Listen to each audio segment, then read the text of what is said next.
So let us not grow weary in doing what is right, for we will reap at harvest time if we do not give up. And those are Paul's words in Galatians. Is one epistle that we know of to the Galatians. It's the words that preceded the section that was appointed for today, and I snuck it in. I had Chuck read it on the fly. Did a very good job to make sure you would hear the heart of what I'd like to offer today on this 4th of July weekend. The Galatians is a great place to start, although sending out the 70, you've got great preaching opportunities today, but Galatians opens the door to many things. So I'm going to explore that a little bit and some thoughts on this 4th of July. So let us not grow weary in doing what is right, for we will reap at harvest time if we do not give up. Those are, in fact, very likely Paul's own words. Paul, the great first evangelist of Christianity, the Apostle Paul, who wrote to the church in Galatia about 54 A.D., it's estimated, about within 16 years of his death anyway, 54 A.D. Galatia is the Greek word, by the way, for Celt, or sometimes pronounced Celt. But if you've heard of Celtic people, they came from Galatia, which is now in modern-day Turkey. And they spread all over Europe and went as far north as the British Isles. They're progeny of the Celtic people of Ireland and Scotland, and to some degree of England. They spoke Proto-Indo-European, the mother language of all European languages. And in a great irony of history, Christianity comes to the Celtic people of Ireland and Scotland in the 6th century A.D. They had been there for 1,500 years before Augustine turned up to evangelize them. And then they heard the words of Paul in the Epistle to the Galatians, which their ancestors heard some 500 years before. So this thing about a few degrees of separation is very true. We are all separated by just a few degrees. But back to Galatians itself for a moment in this great epistle. It is a warm-up. Paul is warming up for Romans, the great testimony, the great theological treatise that he wrote. But in Galatians, he's trying out a couple of ideas, and we hear a few of them this morning, two very important ones. That universal salvation is available to all people who know Christ. Salvation is universally accessible. And that Christ's once and great sacrifice on the cross happened that all may be drawn to him. The theology of the cross. You hear that today. Christ crucified. I am crucified with Jesus. But in addition to that, he taught that all people could become one through the gifts that Christ brings to the world.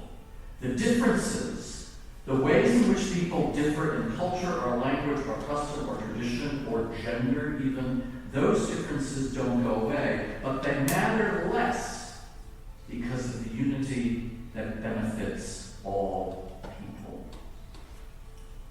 Let us work for the good of all, and especially for those of the family of faith, he wrote in Galatians. Let us work for the good of all. Paul says, no, one does not need to be Jewish before one becomes Christian. One does not need to be observant of the law before one is filled with grace. One can belong before one believes.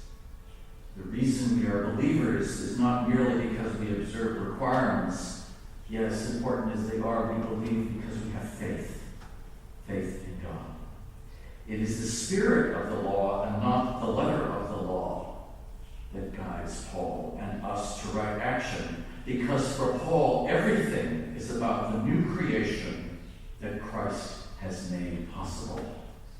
Just as I submit everything is about the new creation that the United States has offered the world in its very being.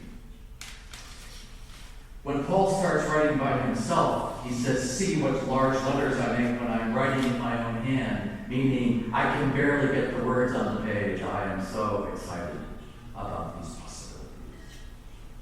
I don't know if our founders were reading Galatians during that hot summer of 1776, and it was hot, or whether they were reading much scripture at all. I'm sure some of them did read scripture.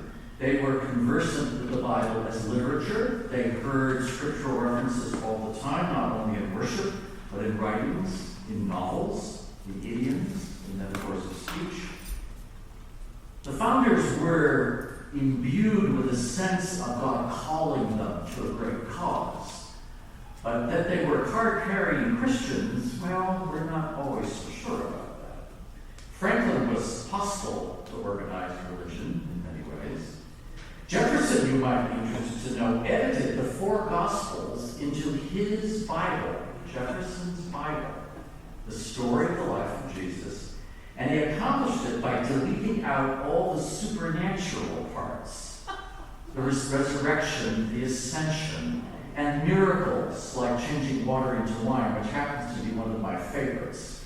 I wish it had been converted into distilled vodka, but that's my personal preference.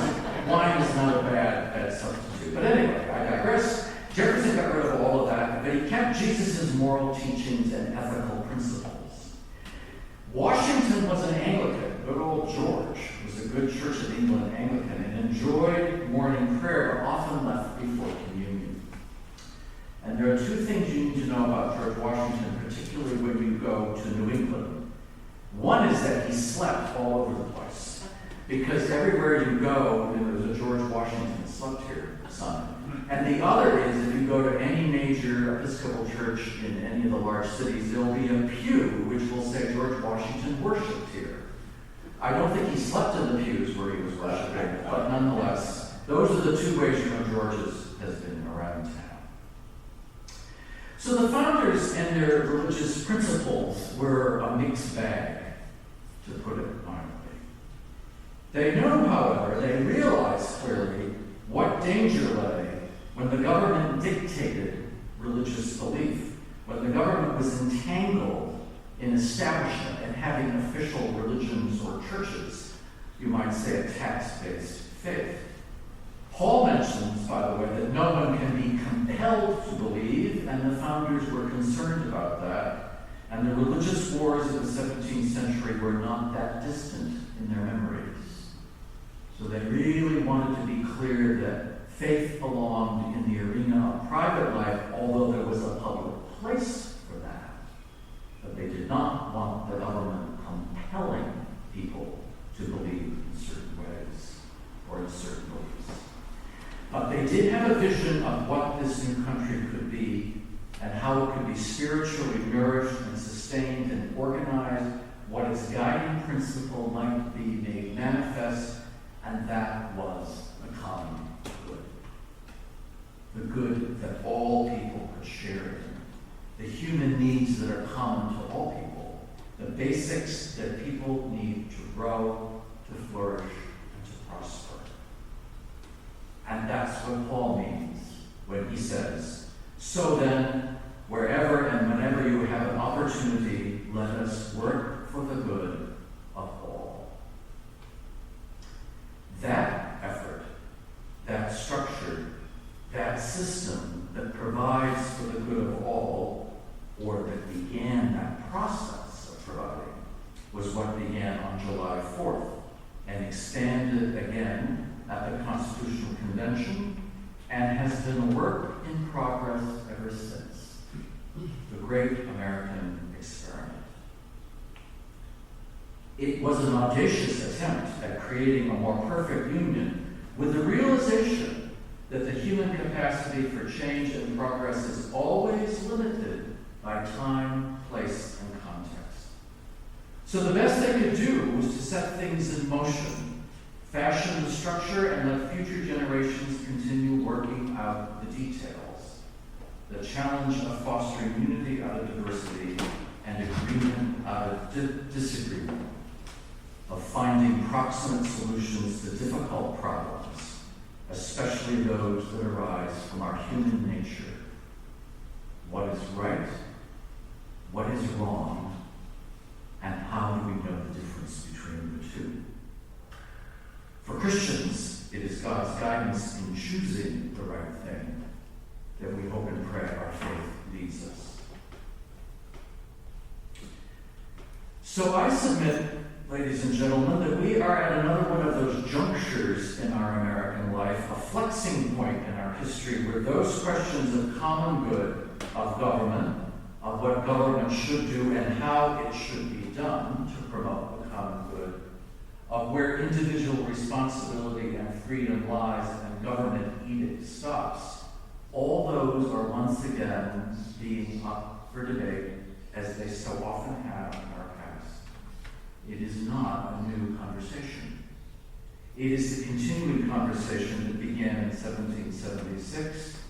It's one that all Christians are called to engage in. How else will God bring about the new creation that Paul glimpsed only from a distance? How else, unless we also seek the Spirit, so that we may attain the Spirit's life? There is a story about Franklin. I may have shared it on a previous 4th of July or two, but it's so good you can't pass it up to end a sermon. It may be apocryphal, but there's rumored to be a source. Franklin was the convener. He actually moderated the Constitutional Convention. And supposedly they finally got done, and he staggered out again on a hot evening and encountered a certain woman of history. We're not sure her name, Powell it might be. And she said to him, "Well, sir, what do we have, a monarchy or a republic?" There's another version, do we have a monarchy or democracy? But the original was probably, "Well, Mr. Franklin, what do we have, a monarchy or a republic?" And Franklin's reply was, "A republic, if you can keep it." And that is our task, keeping it. And I believe that with God's help, and with the Spirit, and with Paul's inspiration, we can keep it. It will take time, it takes effort, it takes conversation, it takes listening. But what other choice do we have than to keep this great experiment going for generations yet to come? In the name of God, Creator, Redeemer,